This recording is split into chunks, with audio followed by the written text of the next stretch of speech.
یہ برکت ڈال دیں گے، ہماری چیز بڑھتی رہے گی، کم نہیں ہوگی۔ نعمت پہ شکر ادا کرنے کا اجر رزق میں یا اس نعمت میں مزید اضافہ ہے۔ قرآن مجید میں ہے کہ لم شکرتم لربکم، یعنی کہ تم اپنے رب کی نعمتوں کا شکر ادا کرتے رہو۔ یعنی کہ اب یہاں پہ تیسری بتائی گئی ہے کہ تم اپنا تیسرا ٹاپک جو 4 چیزوں کے بارے میں کہا گیا تھا، وہ تیسرا یہ ہے کہ اب ہمیں کہا گیا ہے کہ جو اللہ تعالیٰ کی جو نعمتیں ان پہ شکر کرنے کا جو ہے ہم اس پہ شکر ادا کرتے رہیں، یہ ہمیں قرآن کی روشنی میں بھی بتا دیا گیا ہے۔ اور اس پر یہ ہے کہ تم اللہ کی نعمتوں کا شکر ادا کرتے رہو، یعنی کہ یہ اللہ تعالیٰ کی طرف سے ہمیں حکم بھی مل رہا ہے کہ تم اللہ تعالیٰ کی نعمتوں کا شکر ادا کرتے رہو، اللہ تعالیٰ تمہیں زیادہ نعمتیں عطا کرے گا۔ اور نمبر 4، نبی کریم صلی اللہ علیہ وآلہ وسلم فرماتے ہیں کہ جس نے اخلاص کے ساتھ گناہوں پر ندامت اور استغفار کرنے کی توفیق مل گئی تو یقین کر لو وہ مغفرت کے عظیم انعام سے نواز دیا جائے گا۔ یعنی کہ ادھر اس طرح ہے حدیث میں کہ جب ہم سے ایک ایسے گناہ ہوتے ہیں جو ہم جان بوجھ کر ہم سے ہو جاتے ہیں، کچھ ایسے ہوتے ہیں جن کا ہمیں علم نہیں ہوتا کہ یہ ہم سے غلطی ہو رہی ہے، گناہ ہو رہا ہے، لیکن ہم سے انجانے میں ہو رہا ہوتا ہے۔ لیکن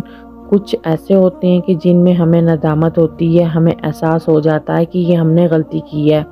کچھ ایسے بھی ہوتے ہیں جن پر ہمیں کوئی ندامت نہیں ہوتی اور ہم انہیں بار بار کرتے رہتے ہیں۔ لیکن اگر ہم اپنی روزمرہ روٹین میں استغفار کی عادت ڈال لیں، استغفار کرتے رہیں، تو اللہ تعالیٰ جو ہے ہمارے گناہوں کو معاف کر دے گا۔ اس پہ جو ہمیں عظیم وہ چیز ہے اللہ کی طرف سے، اگر ہم استغفار کریں گے تو ہمیں عظیم انعام سے نوازا جائے گا۔ نبی کریم صلی اللہ علیہ وسلم خود اپنی روزمرہ زندگی میں 70 بار استغفار کرتے تھے۔ اسی طرح نبی کریم صلی اللہ علیہ وسلم نے ہمیں بھی فرمایا کہ ہم بھی اپنی روزمرہ زندگی میں جانے انجانے میں اگر ہم سے کوئی گناہ ہو گیا ہے، گناہ سر درد ہو گیا ہے، یا ہمیں اس کا علم ہی نہیں ہے، ہم لا علمی میں کیے جا رہے ہیں اور ہمیں علم نہیں ہے، تو ہمیں رات کو سونے سے پہلے یا دن میں ہمیں لازمی اپنے ہر چیز پر کام پر استغفار کر لینا چاہیے، تاکہ جو اگر ہم سے کوئی گناہ ہو گیا ہے تو اس پہ ہم لازمی استغفار کر کے اپنے رب کو راضی کر لیں، ٹھیک ہے؟ تو اس پہ اللہ تعالیٰ ہماری جو ہے مغفرت لازمی کر دیں گے۔ یعنی کہ تم اللہ تعالیٰ سے مغفرت طلب کرو، اور اسی طرح استغفار کا یعنی کہ تم اللہ سے مغفرت طلب کرو گے، اس کی وجہ سے بہت زیادہ تمہیں مغفرت فرمانے والے ہیں۔ یعنی کہ اللہ جو ہیں، یعنی کہ تم اللہ سے مغفرت طلب کرو، اور اسی وجہ سے کہ وہ بہت زیادہ مغفرت طلب کرنے والا ہے۔ تو یہاں ہمیں یہ بتایا گیا ہے کہ جو اللہ تعالیٰ سے ہم استغفار کریں گے، یا بتائی ہوئی باتوں کا یا جو دانستہ اور نادانستہ ہوئی ہیں ان سب پہ اگر ہم استغفار کرتے رہیں گے، درود شریف پڑھتے رہیں گے، اللہ تعالیٰ کا ذکر و اذکار کریں گے اور اللہ تعالیٰ کی نعمتوں پر شکر ادا کریں گے۔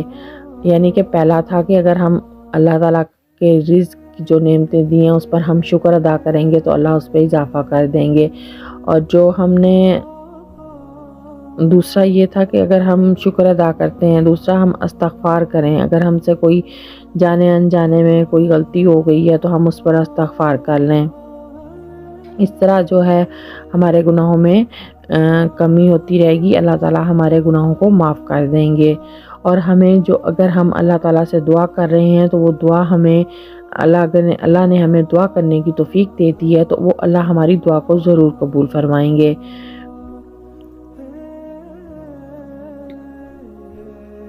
اسی طرح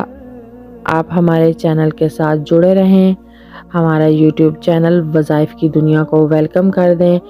تاکہ ہر آنے والی نئی ویڈیو آپ کو ملتی رہے۔ اگر آپ ہمیں کوئی ٹاپک سجیشن دینا چاہتے ہیں تو وہ ہمیں ان کمنٹس باکس میں بتا سکتے ہیں، تاکہ ہم آپ کو اسی چیز کے بارے میں ایک ویڈیو بتا کر اس کے بارے میں ڈیپلی آگاہ کریں۔ اور آپ اگر ہمارے چینل کو سبسکرائب کر دیں وظائف کی دنیا، مزید ایسی ویڈیوز جاننے کے لیے بیل آئیکن کا بٹن پریس کر دیں تاکہ ہر آنے والی نئی ویڈیو آپ کو ملتی رہیں۔ اللہ حافظ۔